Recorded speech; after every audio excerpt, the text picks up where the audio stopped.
नमस्ते, Vande Mataram. Revolution India channel नए भारत की आवाज़ पर आप सबका हार्दिक स्वागत, अभिनंदन।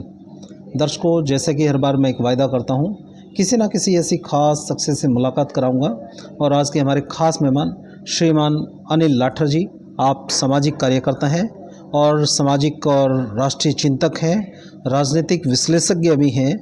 आपका रिवॉल्यूशन इंडिया चैनल पर हार्दिक स्वागत, अभिनंदन। रिवॉल्यूशन इंडिया नए भारत की आवाज़ का मैं धन्यवाद करता हूँ जी।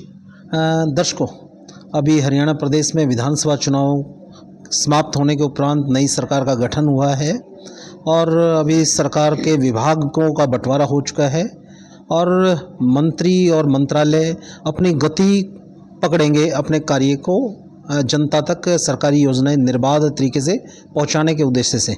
हम अनिल लाठर जी से जानना चाहते हैं। अनिल जी, जो वर्तमान का जो विधानसभा चुनाव गया है 2024 का हरियाणा का, आप इसको किस नज़रिए से आप देखते हैं? किस प्रकार से मतदाता का मूड किस प्रकार से मूव किया, वोट कैसे डले और किस प्रकार से एग्जिट पोल तो कांग्रेस की तरफ दिखा रहे थे, किस प्रकार से बीजेपी ने इतिहास रच दिया अपने आप में।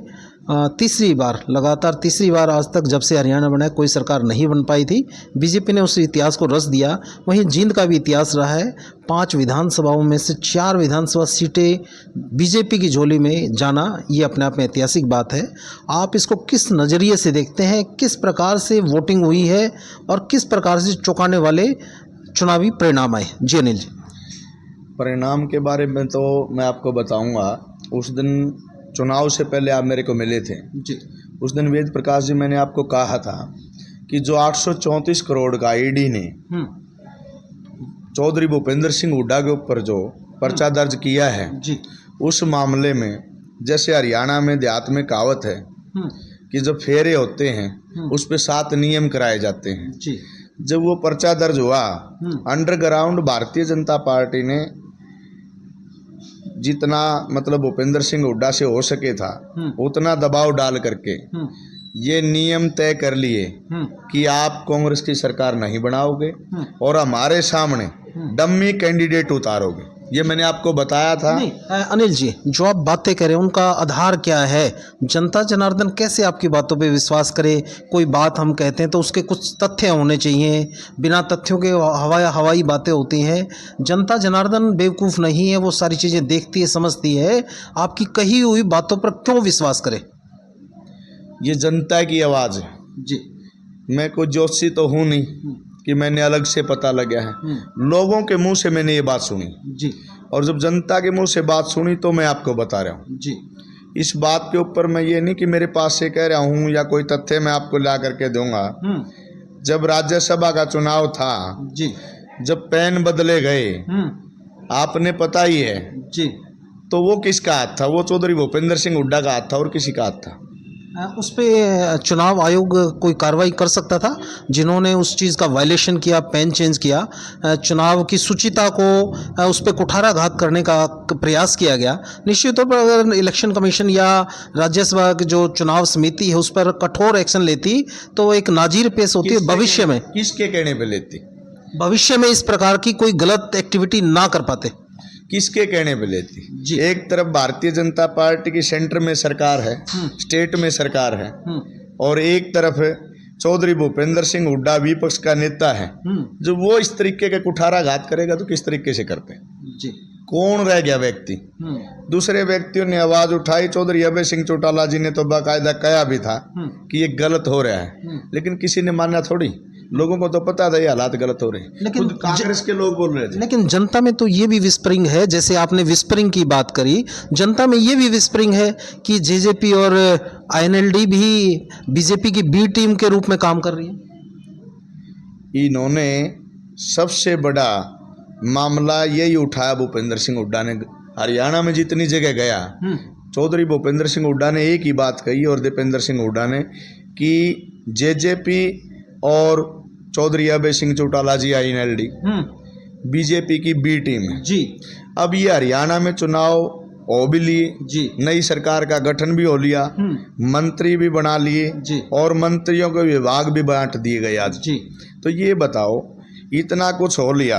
अब तो लोगों को पता लग गया, कांग्रेस के लोग खुद आवाज उठा रहे हैं कि भूपेंद्र सिंह हुड्डा ने नाश कर दिया। बड़ी बड़ी सरकार को भूपेंद्र सिंह हुड्डा ले बैठा। कैसे कैसे ले बैठे?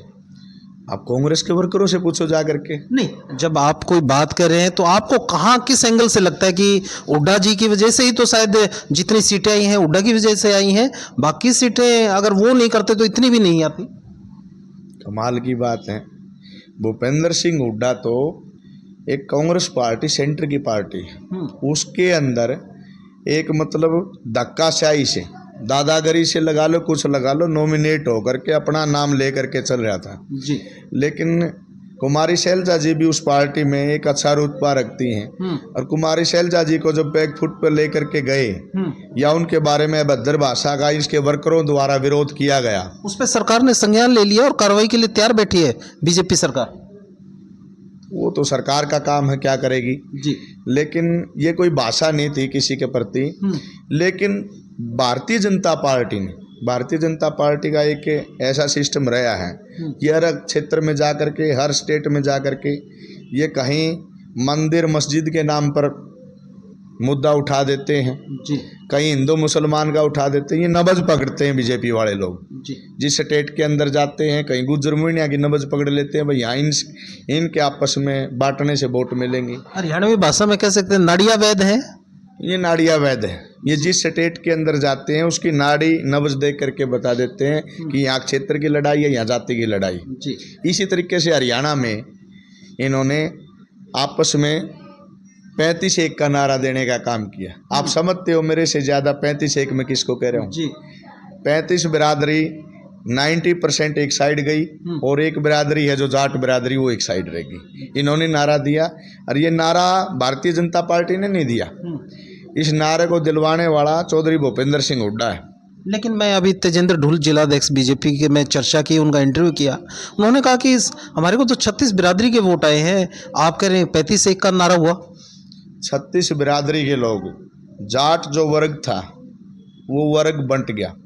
वो इसलिए बंट गया कि जो भूपेंद्र सिंह हुड्डा को लायक नहीं करता वो वोट इंडियन नेशनल लोकदल के जो कैंडिडेट थे पूरे हरियाणा के अंदर जी, या जननायक जनता पार्टी के थे, वो इस स्थिति में नहीं थे कि वो जीत सके। जी। सबसे बड़ा कारण ये रहा। जी।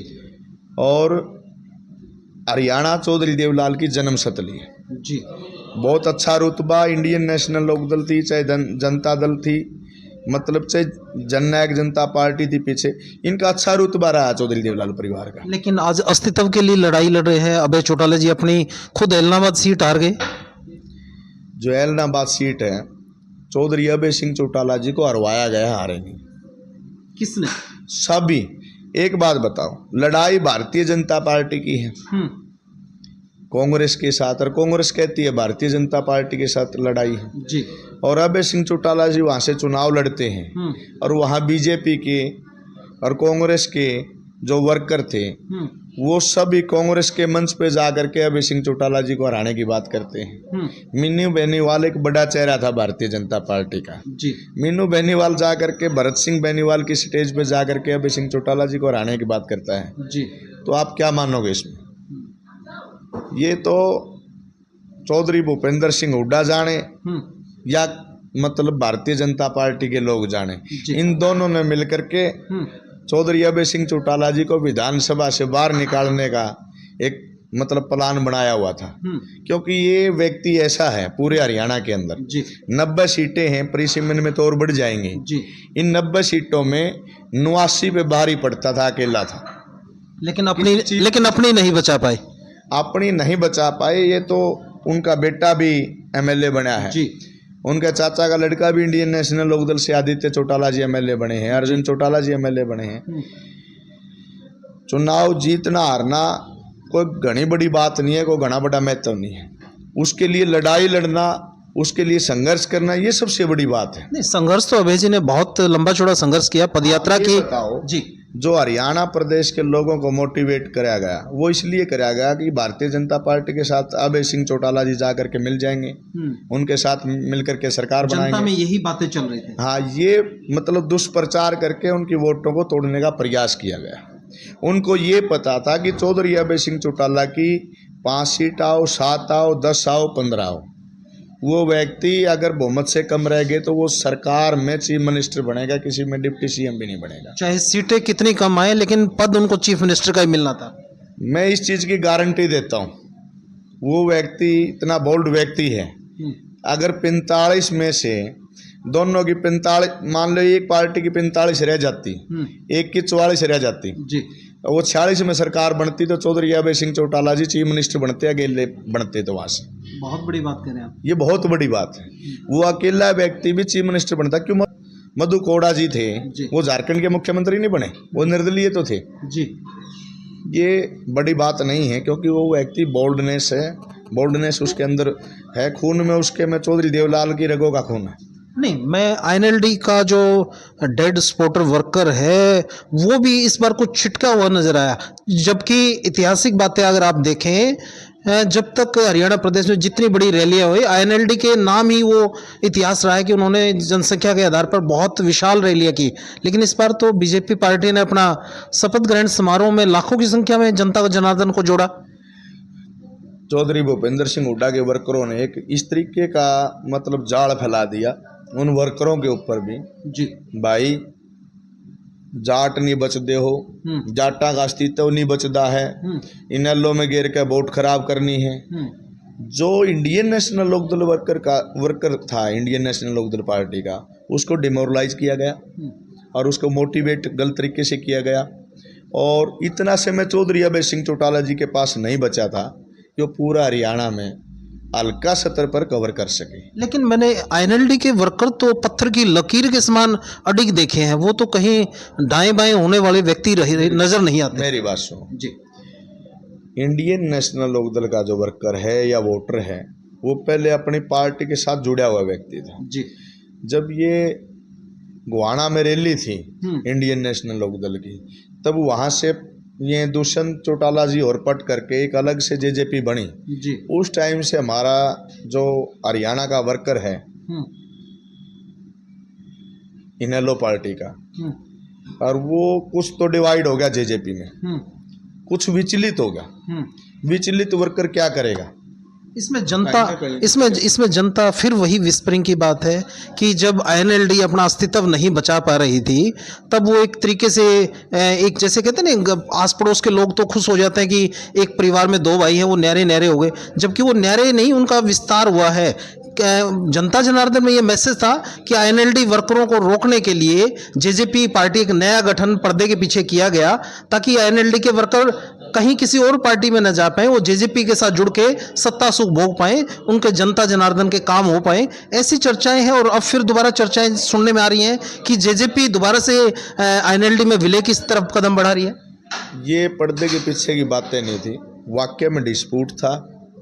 ये लोग कितनी भी बातें बना लें जी, और उन्होंने राज भी किया, डिप्टी सीएम दुष्यंत चौटाला जी बने, लेकिन जो रुतबा चौधरी ओम प्रकाश चौटाला जी के साथ भारतीय जनता पार्टी ने जितनी बार सरकार चौटाला साहब के साथ बनाई या समझौता किया, वो रुतबा एक अलग था जी। अगर मैं मानता हूँ दुष्यंत चौटाला जी की जगह अगर चौधरी अभय सिंह चौटाला जी होते तो भारतीय जनता पार्टी में इंडियन नेशनल लोकदल पार्टी का वर्कर चमकता जी। भारतीय जनता पार्टी कहीं पनपती भी नहीं, चाहे भलाई समझौता हो जाता जी। लेकिन वहाँ क्या रहा, उन्होंने दुष्यंत चौटाला जी के सारे मंत्रियों जितने वो थे, अनूप धानक जी थे उस टाइम मंत्री, या उनके एमएलए थे समेत, उनके समेत 10 एमएलए थे, उनको पूरा दबा करके रखा, उनकी पूरी चलने नहीं दी। अगर परिवार पटने का बहुत नुकसान हुआ जी। इस चीज़ का प्रेशर उनके ऊपर था और बीजेपी चाहती थी कि ये परिवार पटे, और वही प्लान के तहत उन्होंने परिवार को पाड़ा। लेकिन इतने पढ़े लिखे व्यक्ति जिनके पास अनेकों डिग्रियां हैं, वो कैसे किसी के बहकाव में कैसे आ सकते हैं? शायद अनपढ़ व्यक्ति जिसका अनुभव दुनियादारी नहीं देखी, वो तो बहकाव में आ सकते हैं। ये तो लेकिन राजनीतिक घराना था, राजनीतिक घराना कैसे राजनेताओं से मात खा सकता है? बताओ मेरे को जी।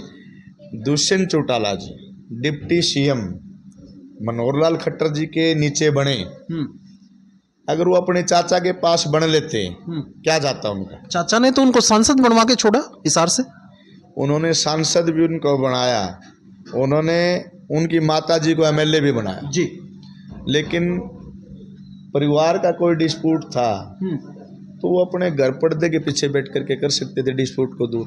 तो अब क्या उम्मीद करें, क्या वो डिस्प्यूट दूर होने वाला है, परिवार एकजुट दोबारा से नजर आएगा और जो जेजेपी और आईएनएलडी मिलकर दोबारा से अपने अस्तित्व को बचा पाएगी, जहां दोनों पार्टियों के सिंबल का भी खतरा मंडरा रहा है क्योंकि एक निर्धारित परसेंटेज ऑफ वोट चाहिए अपने पार्टी सिंबल को बचाने के लिए, क्या आप बचा पाएंगे दोनों परिवार मिलकर? सिंबल बचाना ना बचाना वो तो है कानूनी प्रक्रिया जी। वो कानूनी प्रक्रिया के तहत सिंबल बचे या ना बचे वो तो वो लोग जाने, चुनाव आयोग जाने जी। लेकिन जो चर्चा आज की है वो मैं बता देता जी। हरियाणा प्रदेश के अंदर ये चर्चा है, अगर ये दोनों एक हो जाएं और हरियाणा में भारतीय जनता पार्टी को कोई अगर फाइट दे सकता है तो वो चौटाला परिवार, चौधरी देवलाल परिवार दे सकता है। फाइट दे सकते हैं, डिफीट भी कर सकता है, हरा भी सकता है, बहुत ज़्यादा अंतर से हरा सकते हैं। चौधरी देवलाल की जो लहर थी जिस समय 85 सीट आई थी, परिसीमन में ये सीटें बढ़ेंगी। मैं यूँ कहता हूँ कि 3 गुना से ज़्यादा बहुमत इंडियन नेशनल लोकदल लगा लो, अभय सिंह चौटाला जी लगा लो या मतलब चौधरी देवलाल परिवार लगा लो, ये अच्छा बहुमत ला सकता है। आज के दिन मैंने ये चुनाव जो हुआ इसके बावजूद मेरे को बहुत से कांग्रेस के बड़े बड़े लीडर मिले जी, कट्टर लीडर मिले जो हुड्डा साहब की कोठी पे जाते थे जी। वो लोग भी ये कह रहे हैं भाई चौधरी अभय सिंह चौटाला एक ऐसा शख्स है जो बीजेपी को हरियाणा से चलता कर सकता है। जी। लेकिन अनिल जी, जिस प्रकार से बीजेपी सरकार और नायब सैनीज मुख्यमंत्री हरियाणा प्रदेश के वर्तमान में है, वो तो नॉन स्टॉप हरियाणा के तर्ज पे काम कर रहे हैं। पहली कैबिनेट मीटिंग में ऐसी घोषणाएं कर दी जो SCA और B का जो सुप्रीम कोर्ट का डिसीजन था उसको इम्प्लीमेंट कर दिया। 24,000 लोगों को, युवाओं को रोजगार दे दिया जो लंबे समय से अटके हुए थे। क्या आपको नजर आता है, जनता जनार्दन तो कह रही है आने वाले 20-30 साल अन्य किसी पार्टी का भविष्य नजर नहीं आता, आप कह रहे हैं कि अभय चौटाला जी विकल्प के रूप में नजर आते हैं आपको हरियाणा प्रदेश में? आप ये बताओ मोदी जी की कितनी हवा थी पहले, जी, उसमें फर्क आया कि नहीं आया? समय परिवर्तनशील है। और जो अच्छे बहुमत से मोदी के नाम से जीतते थे, जी, आज जहां मोदी जी रैली करके थे कुछ MLA तो यहाँ भी आ रहे हैं। ऐसी बात थोड़ी है यहाँ नहीं आ रहे। तो मतलब प्रभाव नहीं रहता व्यक्ति का या किसी पार्टी का, समय के साथ वो चेंज होता रहता है। चलो सरकार बनी है, नायब सैनी जी अच्छा करें, हम ये कामना करते हैं जी। बाकी मैं मानता हूं कि अनुभवहीन व्यक्ति ज्यादा दिन सरकार नहीं चलाएगा क्योंकि अनुभवहीन है और जो लोग चमचागिरी से घिरा हुआ हो तो पूरा सेटिस्फाई हो के सरकार नहीं चला सकता। कॉन्फिडेंस लेवल कम नजर आएगा। बिल्कुल बिल्कुल। ये जो एक बात बताओ, अगर भारतीय जनता पार्टी का इतना बढ़िया कॉन्फिडेंस था तो मनोहर लाल खट्टर जी ने सरपंचों को पीटा था कि नहीं पीटा था? जी। कर्मचारियों को पीटा था कि नहीं पीटा था? जी। कई अन्य वर्गों को, चाहे आंगनवाड़ी वाली थी, चाहे अन्य वर्ग थे या कोई भी कर्मचारी था, तो हर व्यक्ति को पीटने का काम किया। लेकिन पीटने के बाद भी वोट बीजेपी को दे रही है वो सब लोग। तो मेरी बात पूरी तो सुनो जी। तो ऐसी क्या नौबत आ गई मनोहर लाल जी के फैसलों को वापिस उल्टना पड़ा? आपके सामने नायब सैनी जी ने उल्टा नहीं, निश्चित तौर पे कई फैसले वापिस लिए गए। क्यों लिए? 3 कृषि कानून भी तो वापिस हुए साहब। हाँ, फिर यही तो कह रहा हूँ, भारतीय जनता पार्टी को डर नहीं था तो क्यों वापिस करे? वो भूल सुधार हो गई, अखबारों में भी तो लिखा होता है भूल सुधार। तो इसका मतलब कहीं ना कहीं जनता से बीजेपी डरी हुई थी, यही कारण सबसे बड़ा रहा। और किसी ने भूल को सुधार कर दिया तो जनता ने आशीर्वाद दे दिया।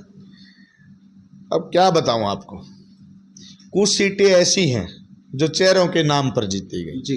कुछ सीटें ऐसी हैं जहां पर धक्काशाही की गई, कुछ सीटें ऐसी हैं जो माननीय चौधरी भूपेंद्र सिंह हुड्डा जी ने बीजेपी को जितवाई। नहीं, धक्काशाही को कुश्ती का मैदान थोड़ा था कि आप ताकतवर व्यक्ति ने कमजोर को हरा दिया। वोटों की गिनती में जिसका आंकड़ा अच्छा था वो ले बैठा सीट को। अब ये बताओ, मैंने तो पता नहीं, आप जैसों के पत्रकारों के माध्यम से पता चला पानीपत के अंदर 99 पॉइंट कुछ बैटरी मिली, क्या आप आपका फ़ोन यूज करो, क्या उसकी बैटरी 99 पॉइंट कुछ पाएगी पूरे दिन?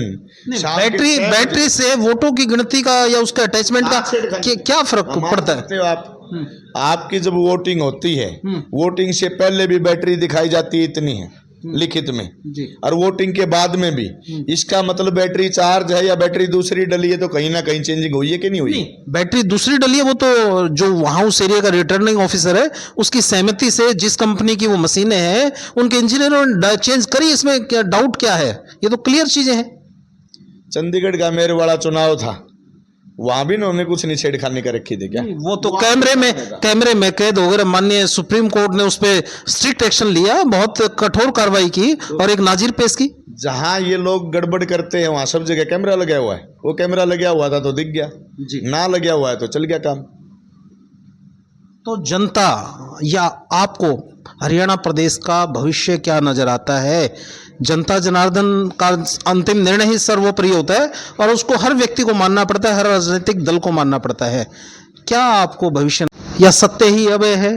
क्या संभव है? ये चीजें कितनी संभव है या हम काल्पनिक हवाई बातें कर रहे हैं? मेरी बात सुनो, जो चौधरी अभय सिंह चौटाला जी है वाकई में सच्चा व्यक्ति है, बहुत सच्चा व्यक्ति है, और उस जैसा नेता हरियाणा में आज के दिन प्रेजेंट में है नहीं। अगर वो व्यक्ति हरियाणा का चीफ मिनिस्टर बनता है तो निश्चित रूप से हरियाणा की दशा और दिशा बदलेगी। नहीं, आप तो कह रहे हैं चौधरी अभय सिंह चौटाला यदि प्रदेश के मुख्यमंत्री बनते हैं तो प्रदेश की दिशा और दशा बदलेगी। मैं ये कह रहा हूँ अनिल लाठर जी यदि जींद के विधायक बनते हैं, जींद की दिशा और दशा बदलेगी। इस चीज में बराबरी तो बात है, कैसे इस चीज को हम कैसे डिफरेंशिएट कर सकते हैं? सुनो मेरी बात, वो व्यक्ति संघर्षशील व्यक्ति है, और आज के दिन जो अंडरग्राउंड हवा थी मैंने वो आपको बताई थी जी, बखूबी बताई थी मैंने। ये भी आपने तो क्लियर कहा था कि जींद, खासकर जींद की बीजेपी की को जारी ये सीट, आपने बहुत क्लियर कट शब्दों में बता दिया था कि इस सीट पे किसी अन्य पार्टी जीत ही नहीं सकती। और आईएनएलडी के तो वोटें आपको पता है कि इस हजारों के आंकड़े में है, तो जेजेपी का हजारों में, तो अपना अस्तित्व ही नहीं बचा पाए साहब।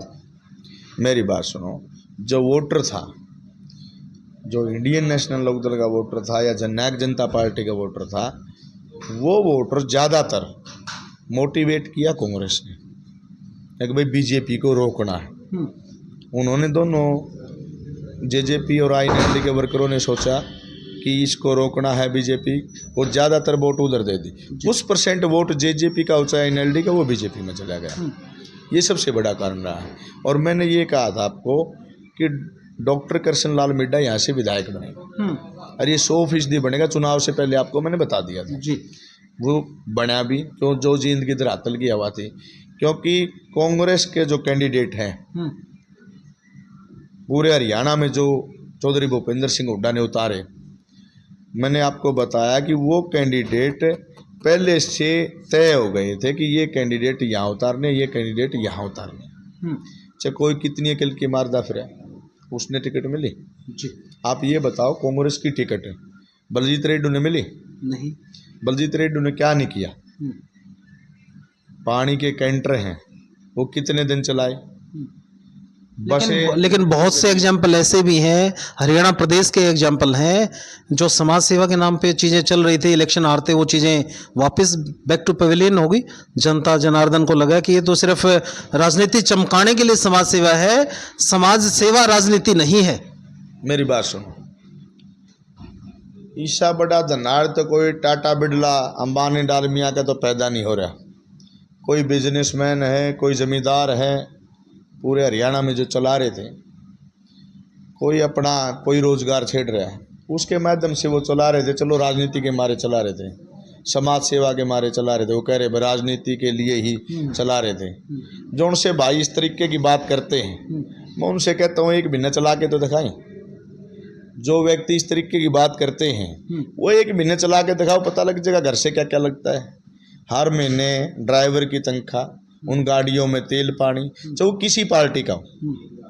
मैं ये नहीं कहता किसी एक पार्टी का, कांग्रेस का, बीजेपी का या इनेलो का या जेजेपी का, कोई भी वर्कर है, कोई समाज सेवा कर रहे हैं, उनकी जगह जो ये आम जनता बकवास करती है, उनकी जगह चला के दिखाएं। चलो वो राजनीति के माध्यम से ही सही, वो राजनीति के माध्यम से चला लो, किसी वजह एक महीने भी चल जाए तो, और वो इतने साल निकाल के उनका धन्यवाद करने के बजाय उन्हीं में खोट निकालने लग रहे हैं। मेरा अंतिम निवेदन आपसे, जनता जनार्दन वोट कैसे डालते हैं, किस पैमाने पर, ईमानदारी, मेरिट, क्या वो पैमाना होता है, या व्यक्तिगत स्वार्थों पे ही या सामाजिक विघटन की स्थिति में ही वोट का डाइवर्जन होता है, वोट दाएं बाएं होते हैं? आपका अनुभव क्या कहता है, वोट कैसे डलता है? अगर हरियाणा प्रदेश के अंदर क्वालिटी के आधार पे, नेता की छवि के आधार पे या संघर्ष के आधार पर वोट डाला जाता तो चौधरी अभय सिंह चौटाला जी को इंडियन नेशनल लोकदल को जाता, क्योंकि सबसे मजबूत नेता वो हैं, उन्होंने किसानों की लड़ाई भी लड़ी है। आप मजबूत किसको कर रहे हैं? पैसे वाले को मजबूत कर रहे हैं? एक बिना पैसे वाले भी ईमानदार और साफ सभी का पढ़ा लिखा व्यक्ति भी हो सकता है मजबूती का आधार क्या है? मजबूती का आधार ये है, पैसे की बात नहीं है। विधानसभा में जितने मुद्दे चौधरी अभय सिंह चौटाला जी ने उठाए, चाहे वो पंचायतों के थे, चाहे वो किसानों के थे, चाहे व्यापारियों के थे, चाहे कर्मचारियों के थे, चौधरी भूपेंद्र सिंह हुड्डा विपक्ष के नेता थे, उसकी कोई वीडियो आई? कोई सरकार के साथ बहस करते हुए पूरी 5 साल में वीडियो आई हो तो बताओ। नहीं, विधानसभा में उन्होंने पक्ष रखा, विपक्ष का पक्ष रखा, मजबूती से रखा, इस चीज को आप नहीं डिनाई कर सकते। विधानसभा के सत्र की कार्रवाई आप देखिए, निश्चित तौर पर हमने देखे बहुत से मुद्दों पर उन्होंने सत्ता पक्ष से 1 to 1 किया है, बातचीत की है, उन मुद्दों को विधानसभा में उठाया। वो उन मुद्दों पर उछलते थे जिन पर बीजेपी इशारा करती थी। अगर अच्छे मुद्दे जो थे, जिन पर बहस करने का मुद्दा था या वॉकआउट करने का टाइम था, उस टाइम चौधरी भूपेंद्र सिंह हुड्डा जी नजर नहीं आए। वो इशारे पर उठते थे। अगर अब कोई मुद्दा काम का नहीं, अब उठ जा, इशारा बीजेपी की तरफ से होता तो हुड्डा साहब उठ जाते। अगर इशारा नहीं होता तो कहीं जो भी नहीं रहेंगे थे उनका। चलिए अनिल जी, आपने अपना कीमती समय दिया, उसके लिए बहुत बहुत आप जी। मैं बताना चाहता हूँ, जो आज की जनता में हवा है वो ये है कि एक ही विकल्प बचा है। कांग्रेस का वर्कर भी कहने लग गया, चाहे वो जेजेपी का वर्कर है, चाहे वो अन्य किसी दल का। कहने का मतलब भारतीय जनता पार्टी से परेशान वोटर वो ये बात कहने लग गया कि चौधरी अभय सिंह चौटाला जी अगले हरियाणा प्रदेश के सीएम होंगे, वो ही व्यक्ति इस हरियाणा को बचा सकता है।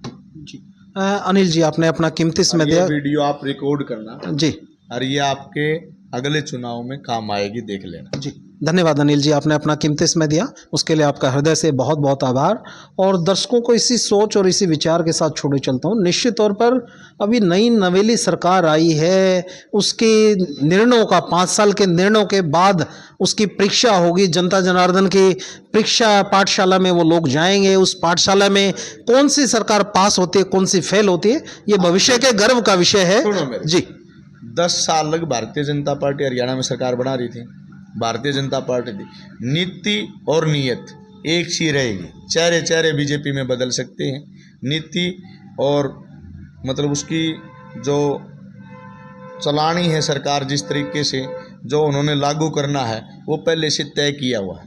लेकिन जनता जनार्दन ने उनकी नीति और नीयत में तीसरी बार विश्वास कायम किया। ये जनता जनार्दन है, जनता के फैसले को सिरोधारी करना होता है, उसके फैसले को, अंतिम निर्णय को हर ये बताओ कितने मार्जिन से कितने एमएलए जीते, आप ये क्यों नहीं बताते?